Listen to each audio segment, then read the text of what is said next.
Jyothish PR. Jyothish, mark കുറവാണല്ലോ, എക്സ്പീരിയൻസും ഇല്ല. താൻ ഈ ഓഫീസ് അസിസ്റ്റൻ്റ് പണിക്ക് ഒട്ടും ഫിറ്റല്ല. സർ, മെറിറ്റില്ലെന്ന് എനിക്കറിയാം. പക്ഷേ ഞാൻ നല്ല ഹാർഡ് വർക്കിങ്ങാണ്. ഒരു ചാൻസ് തരും. ഡസൺ കണക്കിന് ആപ്ലിക്കേഷനാണ് ഈ ജോലിക്ക് വരുന്നത്, ബ്യൂട്ടിഫുൾ ആയ പെൺകുട്ടികൾ വരെ. പിന്നെ എന്തിന് തന്നെ പോലെ ഒരാളെ ഞാൻ എടുക്കണം? സാർ, ഈ ജോലി എനിക്ക് അത്രയ്ക്ക് ആവശ്യമുണ്ട്. ഇതില്ലെങ്കിൽ എൻ്റെ കുടുംബത്തിൽ ഭയങ്കര പ്രശ്നമായിരിക്കും. എൻ്റെ അമ്മ കല്യാണം ഉറപ്പിച്ച എൻ്റെ ഗേൾ ഫ്രണ്ട് ജോലി ഇല്ലെങ്കിൽ അവളെ കെട്ടിച്ചേരില്ല. അവളുടെ അച്ഛനും മുരടനാ. കല്യാണോ? ജ്യോതിഷിൻ്റെ കല്യാണത്തിന് വേണ്ടി ഞാൻ ജ്യോതിഷിനെ എടുക്കണമെന്നുണ്ടോ? അതെ, ജ്യോതിഷിൻ്റെ മാതാപിതാക്കൾ എന്ത് ചെയ്യുന്നു? അമ്മ ഹൗസ് വൈഫാണ്. അച്ഛൻ, സാറ് പുറത്ത് പറയരുത്, ഒരു ജോലിയുടെ ആവശ്യമുണ്ടാ. അച്ഛന് വാറ്റാണ്. വാട്ടോ? My goodness, is it safe? Is it good for health? പിന്നെ അത് ഈ മുന്തിരിയും മാമ്പഴവും പൈനാപ്പിളും എല്ലാം കൂടിയിട്ട് ഉണ്ടാക്കുന്നതാണ്.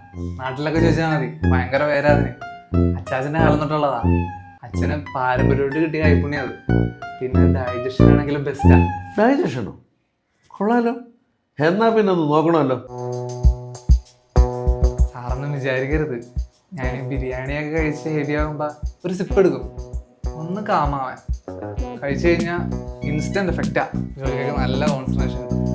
സാറ് തന്നു പിടിക്കും.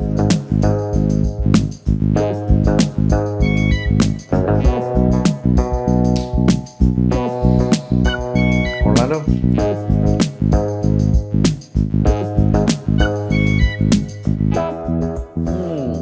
ഉഗ്രൻ, സൂപ്പർ, ഔട്ട്സ്റ്റാൻഡിങ്, സോഫ്റ്റാണ്.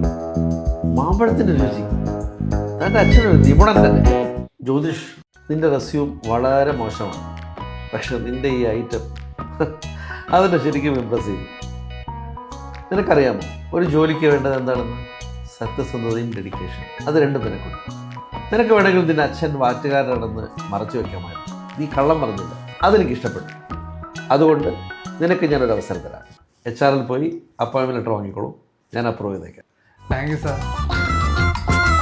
ഒരിക്കലും സാറിനെ നിരാശപ്പെടുത്തില്ല. I will do my best. All the best.